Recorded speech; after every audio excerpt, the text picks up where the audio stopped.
Oh, it's a different week, so he's not here this week.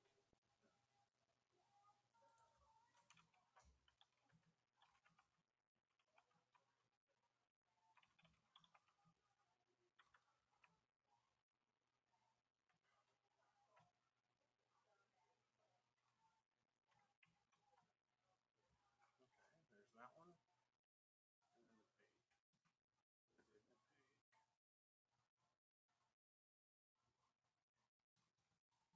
There's the page. That page. YouTube page. There we go. Yeah.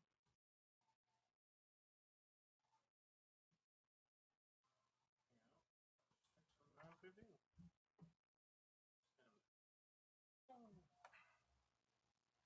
Which one did we get marked on the last time? That's this one. This is what this is.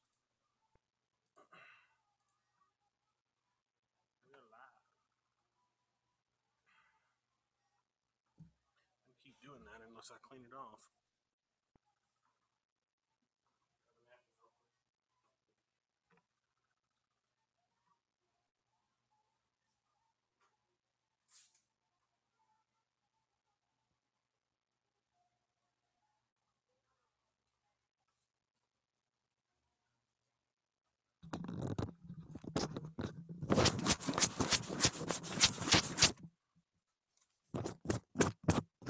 Pretty close.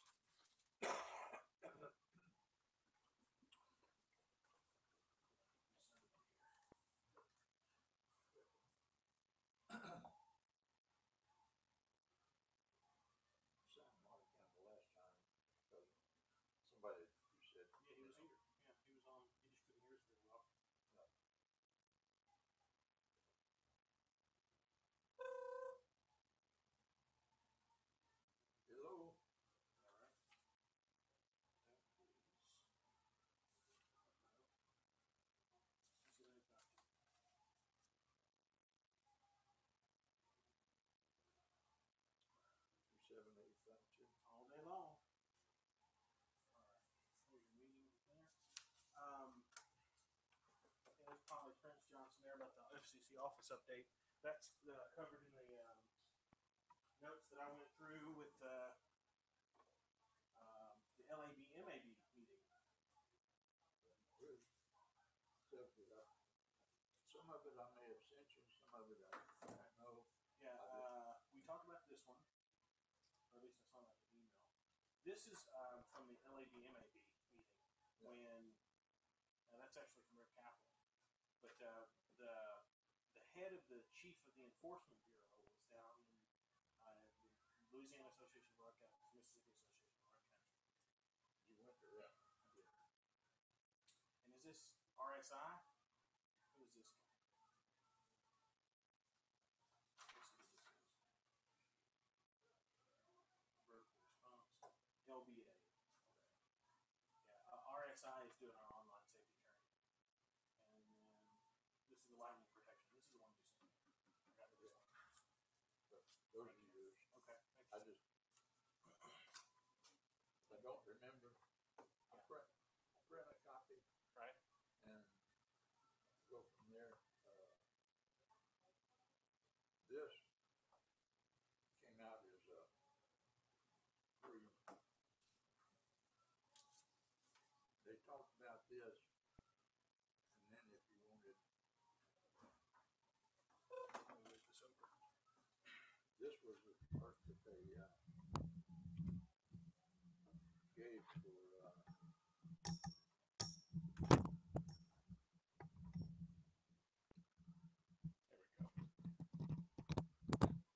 Better. Go ahead.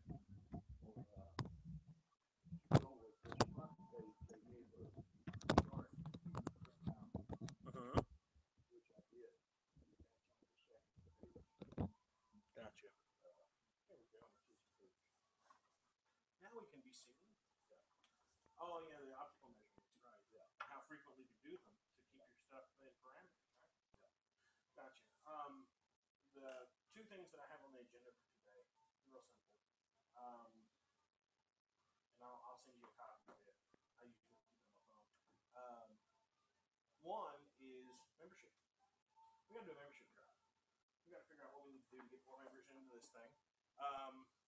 welcome. Thanks for viewing. I don't know if you can hear me okay. Let me close the doors here. That'll help.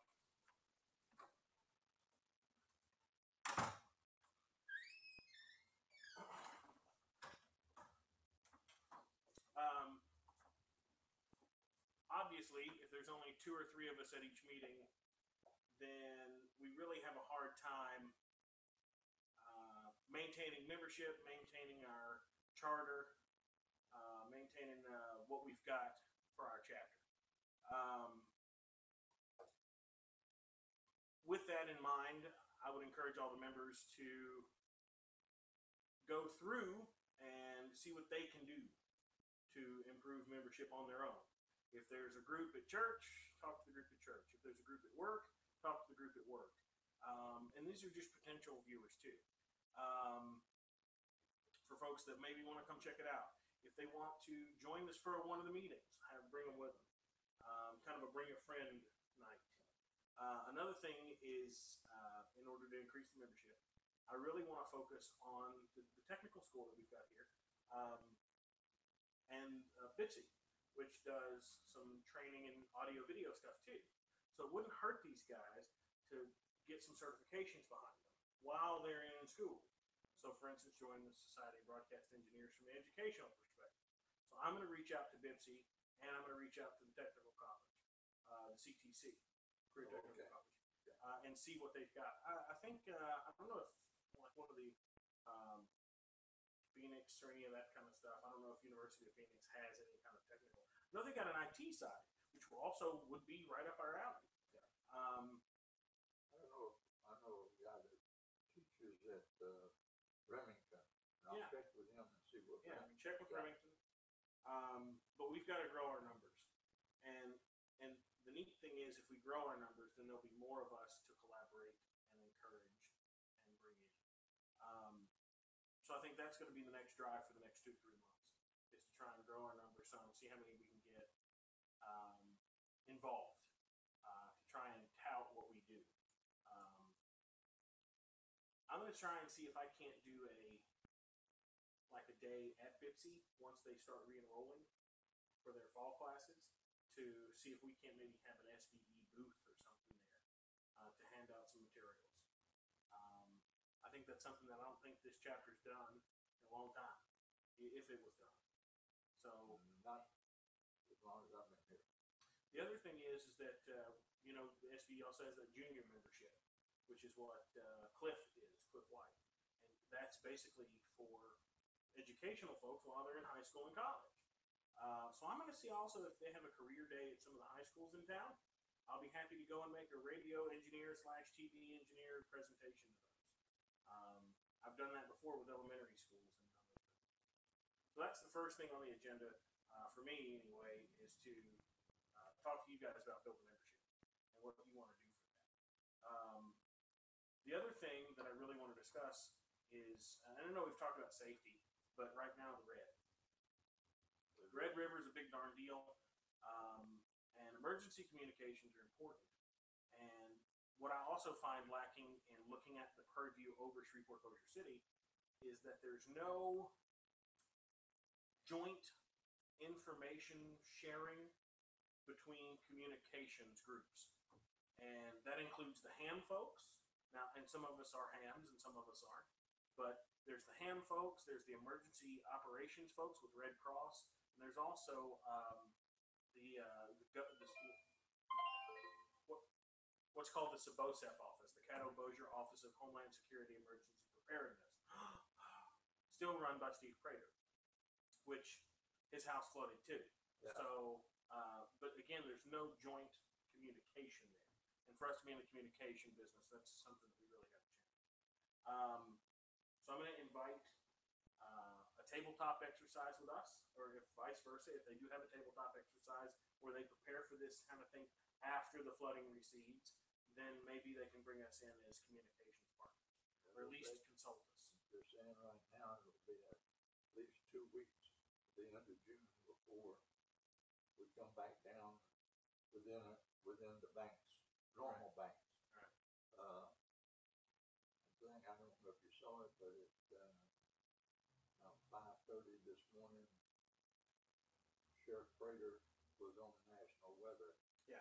National weather had sent a gentleman down. Weather Channel. Yeah, Weather Channel. And they for once spelled everything right. Yeah, they couldn't pronounce it worth a damn, but they at least spelled everything right. So the idea is, again, growing the membership, and then more community. Really, what the gist of the emergency preparedness stuff for me is more community involvement. So once we grow the membership after the next 3 months, then we start getting out of the community and showing people what we're made of. So I think we can do both of those things. And maybe I'm dreaming. Maybe this chapter is so small and it's dying out, and maybe it's flustering, and maybe it's getting choked out by weeds. But I don't think so. I think that the society is greater than just the few members that it's parts of. I think that the Society of Broadcast Engineers works well in a lot of different places, and I've been contacting some of their presidents, if you will, or their chairman. I'm going to move that real quick. But the idea is that the more we grow, then the better off we'll be, and the better off we'll be, the more we can influence and involve ourselves with, and actually affect. And that's really kind of what the Society of Broadcast Engineers' mission is to affect these little young minds that don't know how to fix a toaster, much less change out a resistor or capacitor, something like that. They don't have any idea about RF or safety training or OSHA. They don't have any of those IT skills either. And then the third phase that I'm really trying to focus on is how to be a better engineer with communication, collaboration. That's the third focus for me. Like I said, membership is number one. Getting out there and getting in the community and showing what we do, number two. And then the third thing really is growing good, or at least grooming better engineers. That's the last one, interestingly enough. I put that last. Because unfortunately, a lot of these SBE membership meetings, and especially when I attend some of them like online or via conference call, they're about technical bulletins and FCC field office updates. By the way, just as a note, I'll put this in the minutes too if you want. FCC field offices are closing in different places in personnel. FCC is maintaining offices in New York, Columbia, Maryland, Chicago, Atlanta, Miami, Dallas, LA, San Francisco, Portland, Denver, Boston, New Orleans, Hawaii, Anchorage, and San Juan. The last 7 were due to be cut altogether, which would be Portland, Denver, Boston, New Orleans, Hawaii, Anchorage, and San Juan. They're still leaving the equipment positioned in Kansas City, Salt Lake City, Phoenix, Seattle, and Billings. By the way, Billings, Montana, what the hell? Why do they have one in Billings? Interestingly enough, it is located at a great point to be less than 4 hours away from a lot of things. So Billings is kind of important. Kansas City's getting a rotational officer. Just to let you know, Chairman Wheeler, which is Travis Wheeler, different guy, is the chairman of the FCC, but they're going to work directly with the NAB to step up enforcement of pirate radio stations, including a roundtable with broadcaster within the 30 days. So if you're interested in how the FCC is going to affect piracy, we're going to keep you up to date with that within the next 30 days, of course. And this came from the LABMAB. Field operation, too, is one of the big thrusts for them. Field operation, of course, is going out and not doing transmitter site checks. That's not what they mean. What they mean is enforcement. And the statistic was 67% of all their calls and information that they had were complaints. And so they're going to focus on those complaints as opposed to making sure stations are up and running. The other thing that this does not say is when we had the Chief Enforcement Bureau's officer there for the Federal Communications Commission, he said that the ABIP, the Alternative Broadcast Inspection Program, has to be rethought. And the reason that they're focusing on that having to be rethought is that there's no oversight on an inspector. So the inspector comes through and says it's good. Well, what does he know? The FCC doesn't understand or know. So the problem with that is the ABIP has to have some form of oversight. And at the current stage with no oversight, the current Inspector General says it doesn't function this way. So if it doesn't function this way, then you can't actually have this program. So that's something to think about. The ABIP has always been a way to shelter us and protect us from surprise inspections, unless there's a complaint. Let me go back 1 minute. Sure. We were talking about Billing, Montana. Yeah. When I was in the service, I was at one time in above, 200 miles north of Edmonton, Alberta, which is the Pine Tree radar line, which is back up to the dew line 75 miles north. Information came from dew line to us, and Billing was one of the places that it came into military-wise in this, and then dispersed. It was part of SAC. SAC, yeah, okay. Strategic Air Command, yeah. Right. And that tie-in was to every base that had a quote, bomber on it or a missile in a silo or whatever. So Billings is very significant. The other thing that the letter doesn't say from the LABMAB is that the what they call the Tiger teams that are from the FCC are still going to be in effect. They come out of I think it's New Jersey. No, they come out of Maryland. Forgive me. Yeah. They come out of Maryland. For instance, when Katrina Rita happened, Tiger teams go down.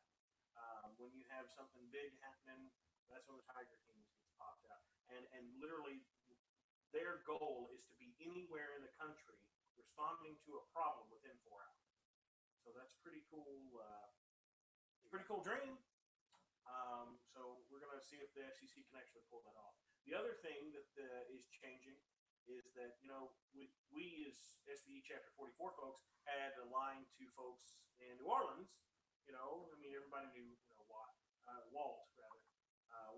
And would able to pick up the phone and call him down there and say, hey, Walt, what's going on?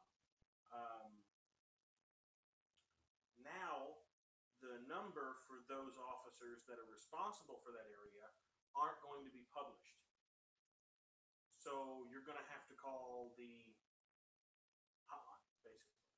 And that is all routed through a switchboard in a big call center, and then it's routed to their particular field office. So, while they're still going to have equipment down there in New Orleans listening and doing the things that it does, it's not going to be manned. You're not going to have somebody you can pick up the phone and ask them. Karen down in the FCC field office, you're not going to be able to pick up the phone and call her. So we're going to see how that works out. sounds like for this area, that sounds like it's kind of cutting the throat a little bit. Yeah, well, it depends on how much we rely on them, not how much they rely on us, see? So that's true. And, that's the idea is, if we have a legal question or if we have a problem, we can still call Maryland and get that taken care of. They'll still dispatch somebody out to help you. But the days of, yeah, no problem, I'll be up for a cup of coffee in just a few hours, that's not going to happen. And it does say here's the Tiger team bullet right here. I missed it. So the FCC will deploy 2 Tiger teams instead of just one on the East Coast. The new team will be located in Denver.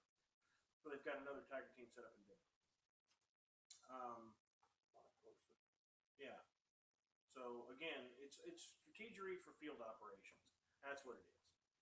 So doing more with less, and closing those field offices would allow them to have more money for field operations. And the other thing is, in the normal field operations, they would dispatch, 1 lawyer and 2 engineers, right? And that used to be the way it is. Now, almost exclusively, every field officer is an engineer, full engineer. So that's another benefit of having these offices closed. It just is what it is. I want to encourage the group to reach out and email during the week, or during the weeks that we're not meeting, to share information and stories. And maybe that's one of the things is if you see something that you like, share it to my email address, and I'll send it out to the group. You know, if it's something that's interesting like that. I'm going to start doing that more too, and kind of sending it to the group of hey, I found this. Hey, I found this. You know, I really want to make sure it's not ad driven, ad worthy. You know, not sign up for this class now kind of stuff. More like, hey, did you hear about this? Hey, did you hear about this white paper that's free? Another great example is if you have a Nautel transmitter, if you're in the broadcasting side for radio, Nautel sent out an update regarding two types of power supplies for the VS series transmitter. If you didn't get that from Nautel, no problem. You can go on their website and find out about it. But things like that, the service updates, those kinds of deals, things having to do with microphones, all that kind of fun stuff too. So I'll be sending those out to the group. And unfortunately for you TV guys, you're going to get them too. But if I do see TV stuff, I'll let you know. And vice versa. If you see something that's important, let me know. Yeah.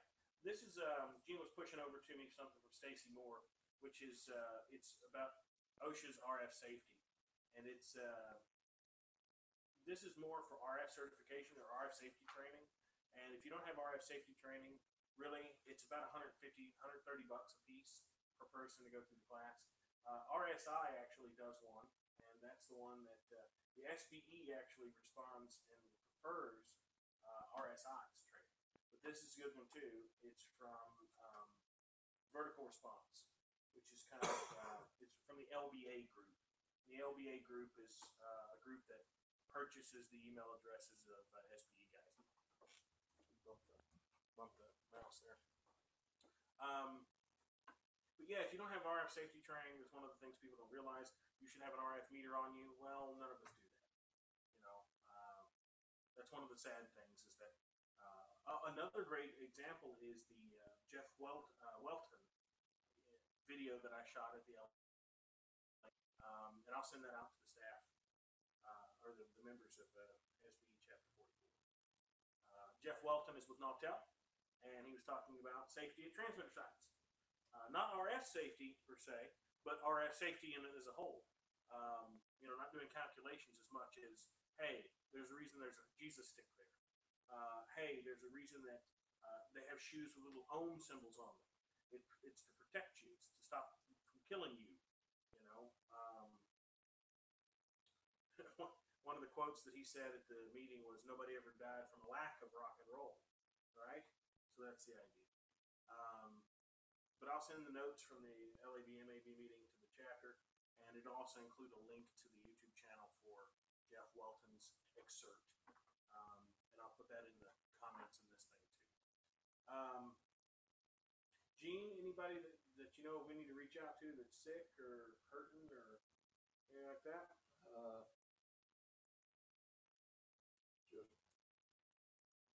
Just my wife. Okay, how's she? We're still waiting on the cancer doctor appointment from her ovarian cancer surgery last fall, and she's almost to the stage where she's going to have to go to dialysis on her kidney failure. So we just take it one day at a time and keeping her going. Gotcha. How are you? You all right? Yeah, I'm doing good. I'm back to running. I'm up to 14-minute mile. Wow. I don't even make a mile, so that's pretty good. Do we have any old business we need to take care of? No, just that we had talked last time about some of the places like Channel 6 and LSUS. LSUS is a little radio station, and Channel 6. If I go up, I'm going to try to go Friday up to Channel 6. I've called and left messages with the head engineer and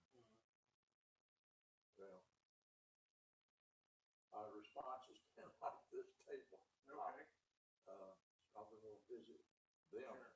this Friday. Sure. But I don't, if somebody knows how to get a hold of whoever's out there now, and the other one, he used to be out there, and as far as I know, he's still a member, and that's, yeah.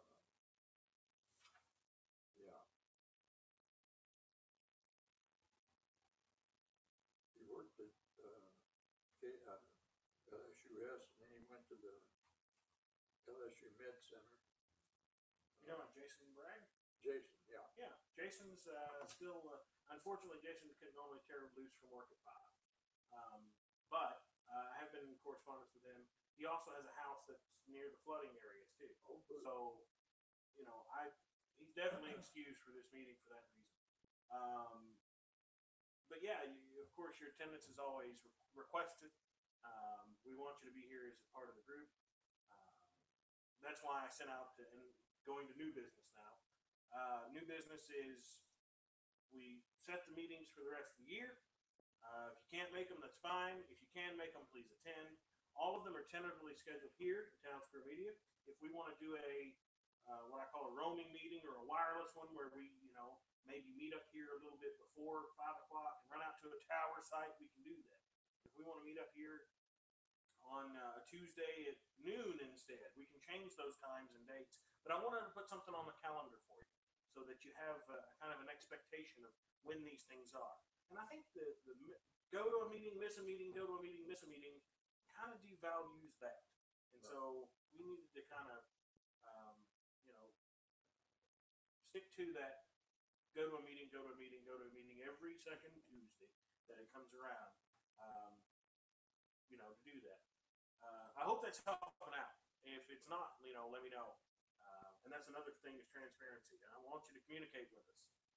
Email, text, I think I counted the other day 18 different ways to communicate with me. And that doesn't include the telepathy my wife thinks I have. So I can't read minds, and I don't translate smoke signals well. But I've got, you know, text, Twitter, Facebook, Skype, you know, I've got a Google Voice number. I've got an office number up here. I've got several different email addresses. I've got a YouTube channel you can leave comments on. So there's tons of different ways to contact me. And really what I want to do is open a dialogue so that we talk. And of course not go on and on and on and belabor the point, but to get some stuff done, to communicate with each other. So no old business, we got that out of the way, no new business. In terms of, go ahead.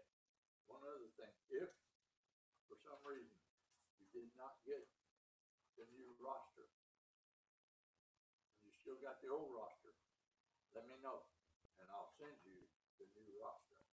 One of the things I'm fixing to do is put up a Google Drive link so that we can just log into there and see if any of the documents that we need.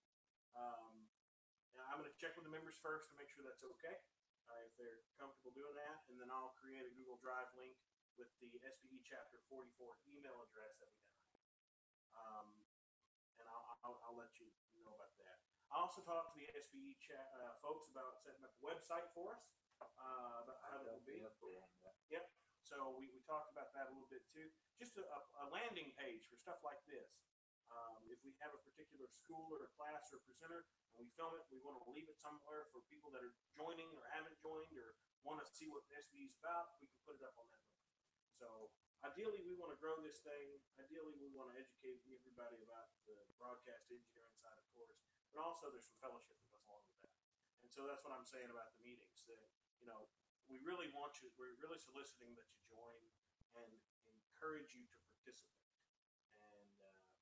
And you know, we've got one viewer now, but you know, I fully expect people to go back and watch this later at a later time. And one day, hopefully, maybe a year from now or 2 years from now, you'll look around at this table and it'll be full of engineers, right? Young ones, crazy. So we'll see. But I dream big. So, Mr. Secretary, what else we got? What else? Well, anything else on your books? The young man, Cliff White, we found out last meeting that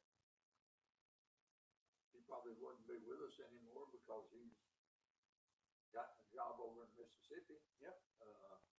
He, I guess he's in office student status.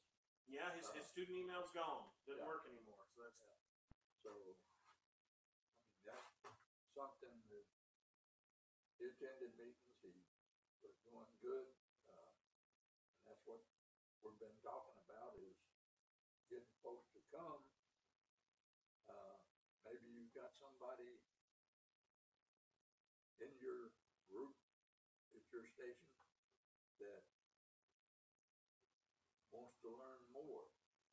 We have 3 webinars that they can take if they're a member. Otherwise, they're about $49 to $90 a piece to help go along.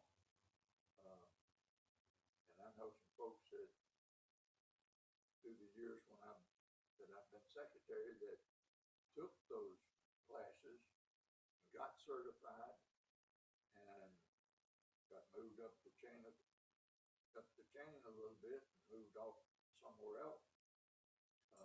just an update on the certifications too. One of the abysmal facts about SBE Chapter 44 is that we no longer have a proctor. So in order for us to proctor our exams, for us to get certified. So that's one of the other points of my chairmanship, I guess, is to become at least certified in a few of the disciplines to be able to help proctor some younger members. With that, in order to become a proctor, what you have to do is you have to pass the exam, but I've got to get somebody to proctor me. And I think clergy apply, and one of the schools applies, and then one of the libraries, the library. But the LSU, I think it's the testing center, Louisiana State University Testing Center.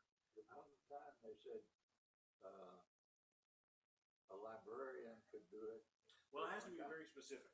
And so I've been in contact with Megan Clapp there at the SBE. So to have somebody that's certified to be able to do those certifications for younger members to proctor that exam and that test.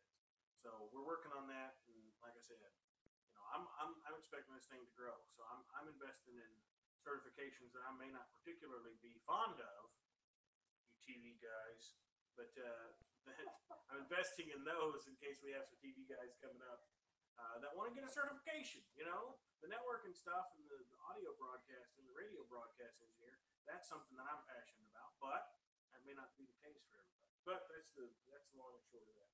What else we got, Gene? To go along with that, First Baptist Shreveport, the first Sunday in July, we're going to take delayed service on Channel 10 on Sunday morning. KPXJ. Yeah. Sunday mornings at 8 o'clock, I believe it is. That's good. We're back on that, and that put a little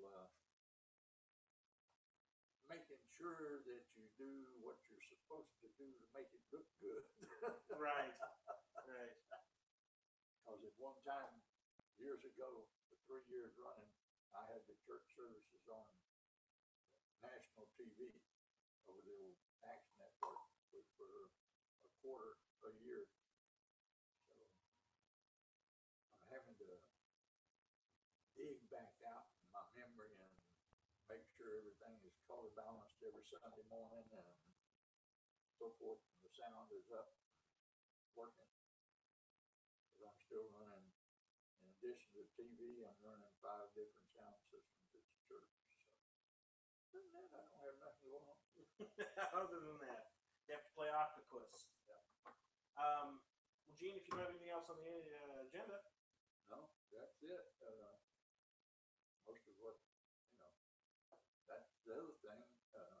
I'll talk with Troy about. Some of the stuff I get, I don't think I'll do because of being affiliated the other way around. See if he wants me to forward it. I forward it to him. Yeah. See if he wants to go ahead and forward it to the rest of it. And what we may do is we may do a one-day kind of packet where it comes all at once. And that's why I reserved sending things out individually. We don't want to spam you, so we really want to give you educational stuff and give you stuff that's in your inbox that you'll use. So yeah, throw it my way. Throw it my way if you have something specific, and then what I'll do is I'll compile kind of like a local newsletter kind of deal, where it'll include the attachments that way, and you'll get one email from me. You can whitelist me, and that way, I'm gonna try and filter some of, if any, of the ads and stuff out before it gets to you. Well, with that, Gene, SBE Chapter 44 meeting for today's closed. Thanks. I'll agree. Thanks for watching. We appreciate it. Yep. And always, you can email us later on.